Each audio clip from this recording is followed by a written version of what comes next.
14 years in 2011 batch. Thank you so much for inviting me. என்னோட teachers எல்லாரும் first thanks எல்லாருமே யாரும் miss பண்ணிருந்தா சார் எல்லாருமே என்னோட டீச்சர்ஸ் எல்லாருமே ரொம்ப ரொம்ப ரொம்ப பெரிய நன்றி. நீங்க இல்லைன்னா நான் இந்த மாதிரி இருக்க முடியாது. கொடுத்த மோட்டிவேஷன் கான்ஸ்டன்ட் என்கரேஜ்மெண்ட் தான் வந்து என்னால் வந்து நல்லா பர்ஃபார்ம் பண்ண முடிஞ்சது. Thank you ma'am. Thank you so much.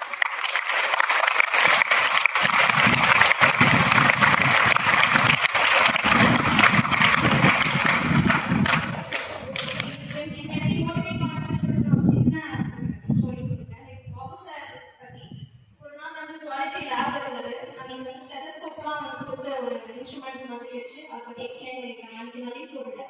So stethoscope என்னால் பார்க்க முடியல, ஹார்ட் பீட் கேட்க முடியல. அடுத்த நாள் வந்து என் ஃப்ரெண்ட்ஸ் எல்லாருமே வந்து ரொம்ப எக்ஸைட்டடாக சொல்லியிருந்தாங்க, ஸ்டெத்தஸ்கோப் யூஸ் பண்ணேன், ஹார்ட் பீட் கேட்டேன் அப்படின்னு சொல்லி.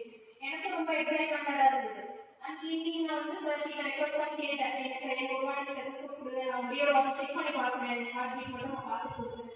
சார் ஒரு 2 நிமிஷம் தெரிச்சுட்டு லைஃப்லாம் கல்யாணம் பண்ண போகிறேன், வேறே அவசியம் அப்படின்னு சொல்லி போயிட்டாரு. அப்போ எனக்கு என் மேலே எவ்வளோ ஒரு நம்பிக்கை வச்சிருக்காங்க அன்னைக்கு எனக்கு தெரிஞ்சது. Thank you sir.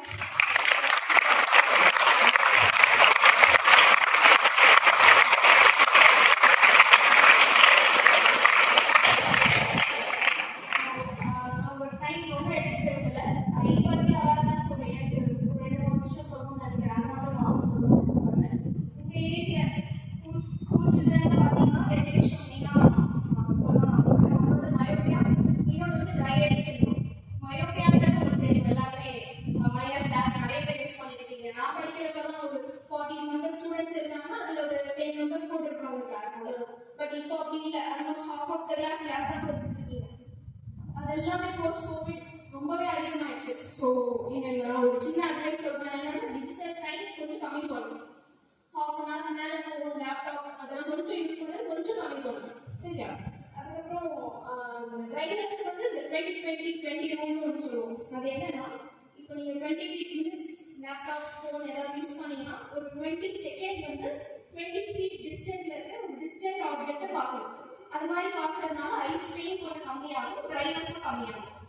அதுக்கப்புறம் நிறைய பேர் கேட்பாங்க, மயோபியா மைனஸ் கிளாஸஸ்க்கு ஏதாவது எக்ஸசைஸ் இருக்கா, வந்து எக்ஸசைஸ் பண்ணி கிளாஸஸ் எடுக்க முடியுமா, அந்த மாதிரி எல்லாம் நிறைய டவுட்ஸ் கேட்டுருக்காங்க பேரண்ட்ஸும். சரி, நான் இப்போ வர ஸ்டூடெண்ட்ஸுமே சரி, எக்ஸசைஸ்லாம் வந்து பெருசாக ஹெல்ப்ஃபுல்லாக இருக்காது. பட் எனக்கு தெரிஞ்ச நான் சிம்பிள் விஷயம் சொல்கிறேன். என்னன்னா, முடிஞ்ச அளவுக்கு நைட் டெரஸில் போயிட்டு மூன், ஸ்டார் அந்த மாதிரி டிஸ்டன்ட் ஆப்ஜெக்டில் ஃபோக்கஸ் பண்ணி பார்க்கணும். ஒரு 15 minutes or 20 minutes. இது வந்து டிஸ்டன்ட் ஆப்ஜெக்ட் ஃபோக்கஸ் பண்ணுறது மூலமாக உங்களோட ஐபால் க்ரோத் வந்து கொஞ்சம் ஸ்டேபிள் ஆகும். ஏன்னா நீங்கள் காலையிலேருந்து ஈவினிங் வரைக்கும் நியர் ஒர்க் தான் நிறைய பண்ணுறீங்க. புக்ஸ் பார்க்குறீங்க, படிக்கிறீங்க, ஃபோன் பார்க்குறீங்க, இதே மாதிரி காலையிலேருந்து ஈவினிங் வரைக்கும் இருக்கீங்க.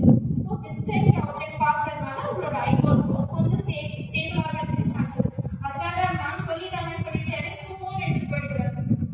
ஓகே, அதனால போயிட்டு எந்த ஃபோன் எந்த ஒரு இதுவும் இல்லாமல் மூன், ஸ்டார் அந்த மாதிரி ஒரு டிஸ்டன்ட் ஆப்ஜெக்ட் பார்க்கணும் 15 minutes. உங்களுக்கும் ரிலாக்ஸேஷனாக இருக்கும். இது மூலமாக ஐபால் க்ரோத்துமே கொஞ்சம் ஸ்டேபிளாக இருக்கும். ஓகே, எக்ஸசைஸ் விட இது ரொம்ப ஹெல்ப்ஃபுல்லாக இருக்கும். அண்ட் உங்கள் பேரண்ட்ஸ்க்காக ஒன்று சொல்கிறேன். ஸோ டயபெட்டிக் ரெட்டினோபதின்றது வந்து முன்னாடியெல்லாம் வந்து ரொம்ப ரேர் டிசீஸ்ன்னு சொல்லுவோம். இப்போ வந்து 10 பேரில் ஒருத்தருக்கு இருக்குது டயபெட்டிக் ரெட்டினோபதின்னு சொல்கிறது. ரெட்டினால ஏற்படுற சின்ன ஒரு ப்ளீடிங் பிகாஸ் ஆஃப் டைபெட்டிஸ். ஸோ உங்கள் பேரண்ட்ஸ்க்கெல்லாம் நீங்கள் சொல்ல வேண்டியது என்னன்னா, ஃபஸ்ட்டு அவங்களுக்கு 35 years above இருக்காங்க, கண்டிப்பாக ஒரு BP, sugar, basic blood test இது 2 பண்ண சொல்லி நீங்கள் வந்து கொஞ்சம் அவங்க ஹெல்த்தில் நீங்கள் கொஞ்சம் கேர் பண்ணணும். ஏன்னா அவங்க உங்களுக்காக கேர் பண்ணிட்டு இருக்காங்க, நீங்கள் அவங்க ஹெல்த்தை நீங்கள் தான் பார்க்கணும். அவங்க பற்றி அவங்க மறந்துடுவாங்க, உங்களையே கான்சென்ட்ரேட் பண்ணிட்டு இருக்காங்க. ஸோ 35 years above இருக்காங்கன்னா ஒரு பிபி, சுகர் அவங்க ரெகுலராக பார்க்குறாங்களா, இயர்லி அப்படிங்கிறத நீங்கள் பார்க்கணும். நீங்கள் சொல்கிறது நீங்கள் ஒரு இயர்லி ஒன்ஸ் பிளட் சுகர் பாருங்க, செக் பண்ணுங்க. ஒருவேளை அவங்க டயபெட்டிக்காக இருக்காங்கன்னா compulsory yearly once eye screening பண்ணணும். அதுவும் ட்ராப் போட்டு டைலேட்டட் எக்ஸாம் பண்ணணும், ட்ராப் போட்டு செக் பண்ணணும். அப்போ தான் அந்த டயபெட்டிக் ரெட்டினோபதி என்னதை கண்டுபிடிக்க முடியும். நான் ஏன் ஸ்ட்ரெஸ் பண்ணி சொல்கிறேன்னா, மைல்ட் டிசீஸாக இருந்தால் இது க்யூரபிள்.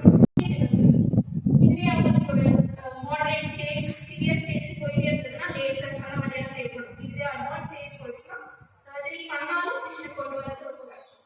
இது ஈஸிலி ப்ரிவென்டபிள், க்யூரபிள் டிசீஸ். அதனால நம்ம ஸ்ட்ரெஸ் பண்ணி சொல்கிறேன் இப்போ இருக்கிற காலகட்டத்தில். ஸோ சுகர் இருக்க எல்லா அப்பா அம்மாக்கிட்டையும் நீங்க ஸ்ட்ரெஸ் பண்ணி சொல்லணும், கண்டிப்பா ஐ டெஸ்ட் பண்ணிக்கணும் அப்படின்னு சொல்லிட்டு. டயபெட்டிஸ் இருந்தா கண்டிப்பா பார்க்கணும். அவங்களுக்கு சிம்டம்ஸ் எதுவுமே தெரியாது, விஷயம் நல்லா தானே இருக்கு, நான் ஏன் போகணும்னு கேட்பாங்க.